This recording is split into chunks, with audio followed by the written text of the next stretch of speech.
Eternity is nothing but a flame. An impossibly resilient flame, yes, but a flame nonetheless. All things perceivably eternal, the stars, galaxies, the universe, shall one day dull and grow cold. Gods are no exception. The outsider is fated to die, to leave the void without an emissary. Perhaps it shall find another godhead. After all, in the world of Dishonored, divinity is little more than a revolving door. Or perhaps the black-eyed bastard will be its last. Whatever happens next, only one thing is certain.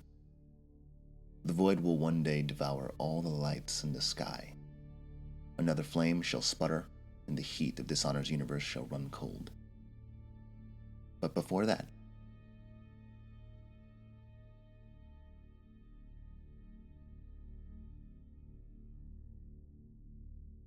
the road to deicide was paved over 4 millennia ago, when cultists spilled the lifeblood of a street urchin. Creative director Harvey Smith hinted at this long before Dishonored 2 was even announced, but the death of the outsider provides additional information on the subject. The identity of the cultist behind the ritual, for instance. According to the document, We Watch the Stars, quote, "The night sky foretold the necessity of the outsider and urged the envisioned to seek out the wretch who would become him," unquote. The cultists were called the envisioned. They were men and women who long ago made a fortuitous discovery, a relic, which granted them the perception to see what lies beyond the veil of the world, to see into the gray expanse which darkles and tinks and hungers. The void anointed them with a purpose, to find and create its next emissary. As covered in previous episodes, there have been many entities like the outsider throughout the ages. Each of them have perished and were eventually replaced. The outsider is just another in a long line of heirs. There are no records of these beings, and all that remains of them were lost to the ages. All except for one, the outsider's predecessor, which can be found on the Isle of Serkonos, entombed in a quarry on Shindiri Peak. More on this later. Earliest documentation on the envisioned dated back 2,000 years before the Great Burning. We know the cultists sought to commune with the void. It seemed the envisioned were waiting for a sign of some kind. The envisioned believed it spoke to them through natural phenomenon. They saw omens in everything from the movement of celestial bodies to migratory bird patterns. With their eyes watching the heavens, they eventually saw a sign: the disappearance of several constellations from the night sky. The time had come for them to enact their ritual. Sadly, for 15-year-old outcasts, this ritual would demand a sacrifice. 4,000 years ago. This is where my life ended, and where it began again. It's where they made me. Right up until the end, I thought I'd find a way to escape. I fought, but the roots only cut my skin, so I went limp. And then the knife touched my throat, and I knew I'd waited too long. The blood ran out, and I became a god. 4,000 years ago, an orphan wretch died a boy and was born again a god. His mortality was cut away from him by a mystical two-bladed knife. The age of the knife is anyone's guess. When Billy Lurk found it in 1852, it was considered an artifact, but it's possible the knife was already ancient by the time it was used to sacrifice the human outsider. The ritual which created the void's new poster child also changed the blade. It imbued it with magical properties, allowing those touched by the void to channel its energies. The blade became a conduit to the great beyond. However, what happened to it in the aftermath of the ritual isn't clear. The two-bladed knife disappeared for millennia and eventually resurfaced sometime prior to the events of Death of the Outsider. According to the Dishonored novel, The Corroded Man, the knife had somehow made its way to the northern isle of Tivia, a frozen expanse where civilization thrived alongside inhospitable mountain ranges and where salt mines played host to grueling labor camps. One camp in particular, the Utirka, housed a shrine to the outsider where Zukov, the disgraced hero of Tivia, would eventually find a two-bladed knife. The ending to The Corroded Man saw the knife disappear again. However, it briefly resurfaced in the Dishonored comic, The Wormwood Deceit, this time in the possession of a Billy Lurk from another time period. Sadly, the logistics behind this aren't explored. By 1852, the knife had somehow ended up in the hands of high-ranking members of a gang called the eyeless. In the centuries that followed the outsider's birth, he became a thing of both reverence and anathema. To some, he was an avenging spirit, gifting his subjects with the power to defend themselves from their oppressors. To others, he was the face of wickedness, enthralling weak-minded folk and standing in opposition of all things good. Of course, we know neither are correct. As an agent of the void, the outsider is morally ambiguous. He might appear all-powerful, but he has limits. He might come off as emotionally dead, but he does feel. And surprisingly, the outsider suffered from a wound he had never really recovered from. The boy who lost his birth name gained another, but the loss of that name is what bound him to the void. Unfortunately for the outsider, the script which adorned the flesh of his mark-bearers wasn't some meaningless symbol. It was his birth name, translated into an ancient alphabet, the pronunciation of which was beyond that of any earthly tongue. According to Malchiodi, a former natural philosopher, only the dead could read it. The benefits of being living impaired, I suppose. But the question I'm concerned with is what civilization devised such a script?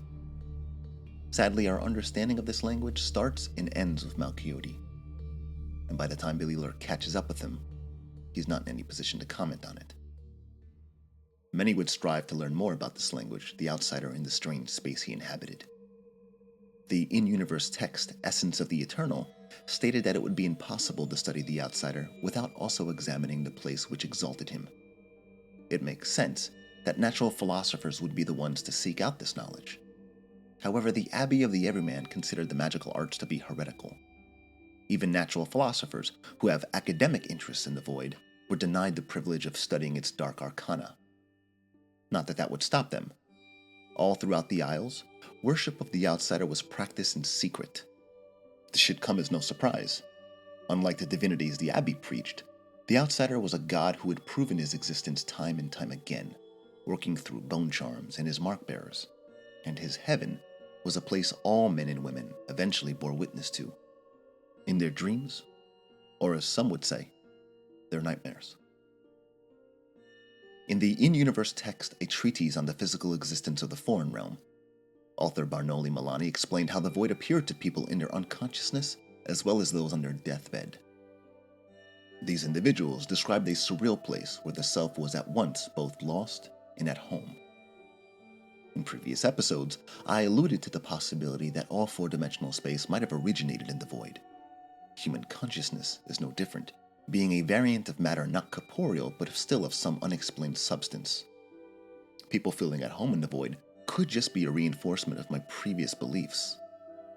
After all, it's been confirmed that every man, woman, and child has not only seen the void, but also carries the void inside their bodies.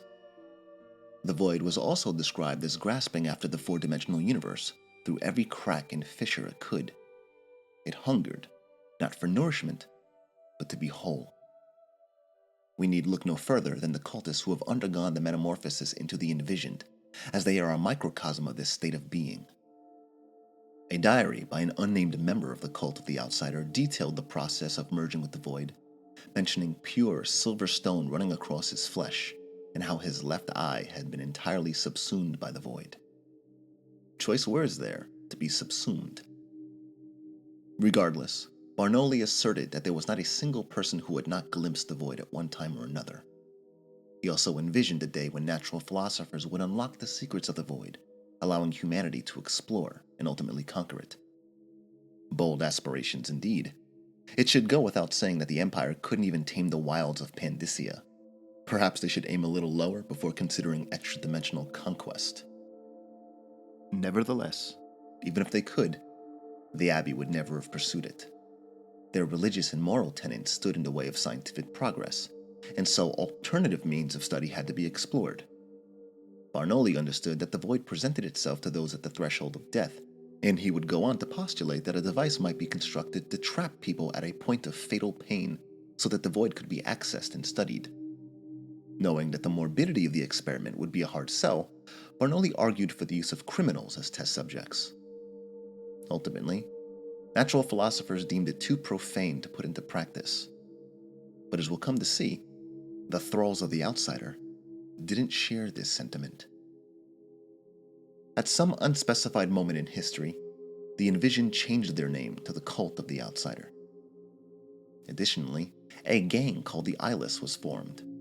Unlike most other group of marginals, such as the Hatters or the Dead Eels, the Eyeless were made up of people from all social classes, united by a fascination and dedication to the occult.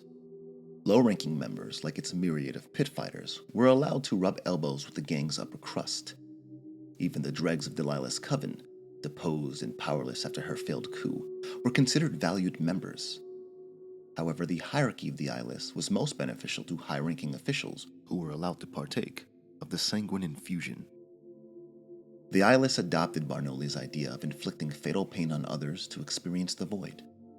They put into practice something called the exsanguination, a means of inflicting mortal pain on somebody by connecting that person to a machine, then draining all the blood from their body. The siphoned blood would be transfused into another, allowing the recipient a glimpse into the void. The sojourn was of the mind only, but that would be more than enough to satiate. Many who have undergone the exsanguination have returned with newfound perspective, so much so that the opera singer Shan Yun yearned to see the void himself, believing it would inspire him to compose his masterwork. The exsanguination remained one of the most sought-after procedures of the Eyeless, a chance to peek beyond the shroud and gaze into the black domain of the outsider. The allure must have been intoxicating. Little did they know that there was a way to not only see into the void, but to walk its hallowed grounds. Nestled in the bosom of Shindiri Peak lie the sole heirloom of the last god, its eye.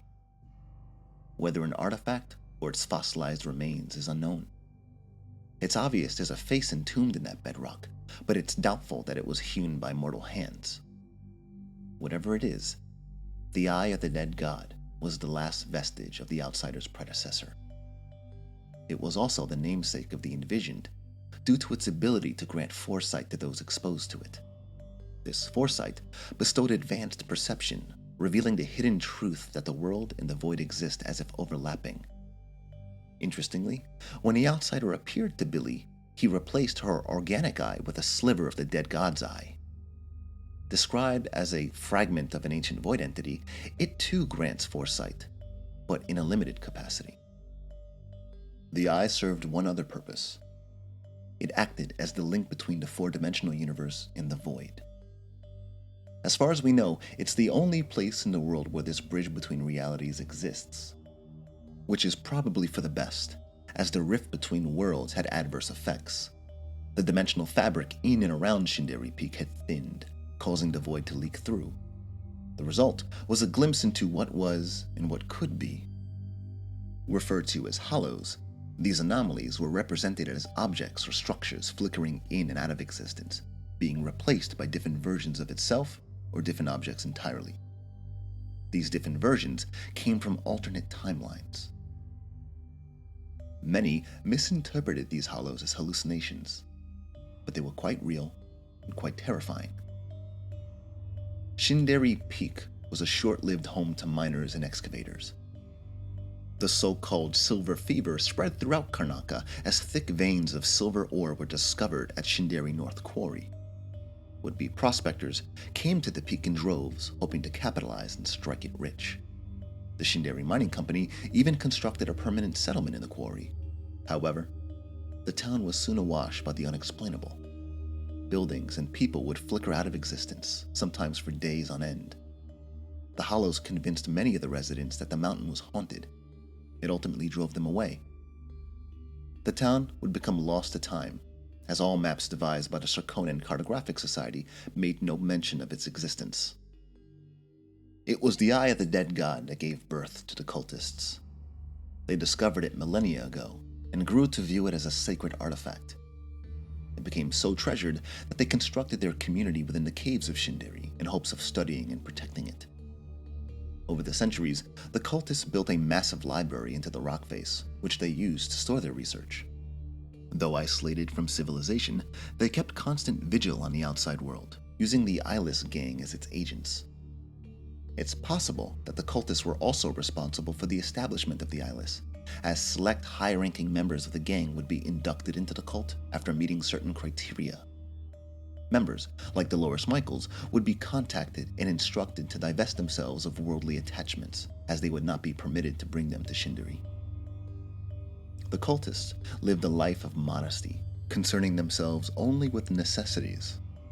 It makes a certain kind of sense when you consider their eventual fate. The cultists remained in the mountain so that they could guard the entrance to the ritual hold, where the outsider's physical body lied. However, prolonged exposure to the void had an effect on their bodies as well. Slowly, over the course of many months, they would merge with the void entirely, being subsumed in otherworldly stone.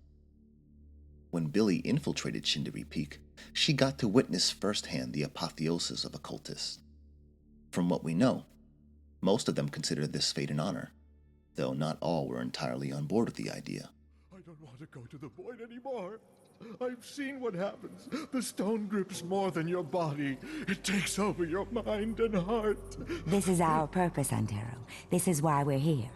Don't fight the influence of the endless and empty. I don't want to. I'm scared. I don't want to become like them.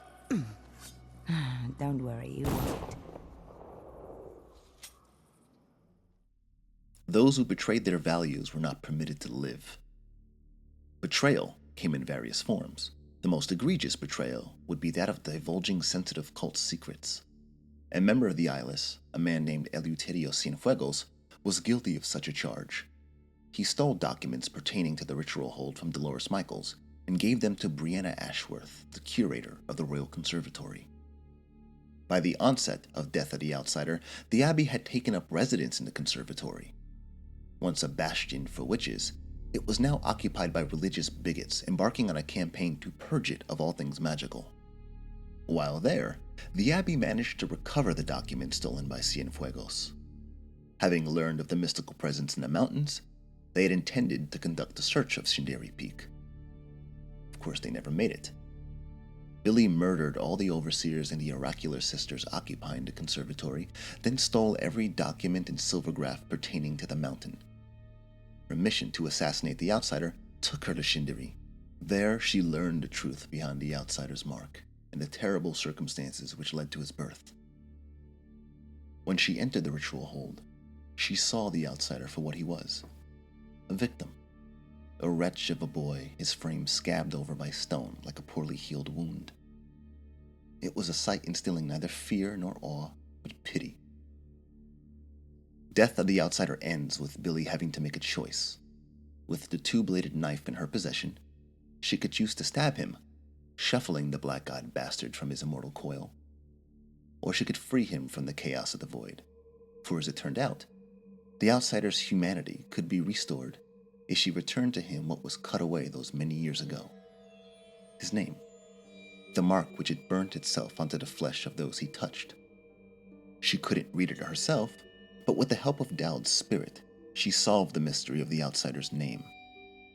With but a whisper, 4 millennia of solitude and confinement came to an end. Gone was the grotesque stone, grown around the boy like a cage. Godhood and the cold eternity it promised replaced by warm flesh, a beating heart, and an expiration date. In short, life. What became of the boy? Who knows? Probably what becomes of all men. He was left to walk the world, wandering amidst a fog of uncertainty and likely all the happier for it. Harvey Smith said the outsider had inhuman perception. Well, in the face of eldritch wisdom, even the most grounded mind would succumb to madness. Yet bliss through ignorance? That's not a threat, but the sweetest promise there is. Wherever the human outsider is, I'm sure he's content living life one day at a time. As for the void, it still exists, hungry and cold, waiting to consume the heat of creation. What impact the loss of its godhead had on it is yet to be determined. If there is a Dishonored 3, here's hoping we get to see the fallout. But until then, let Billy Lurk assure you that wherever the series goes next, the possibilities will be endless.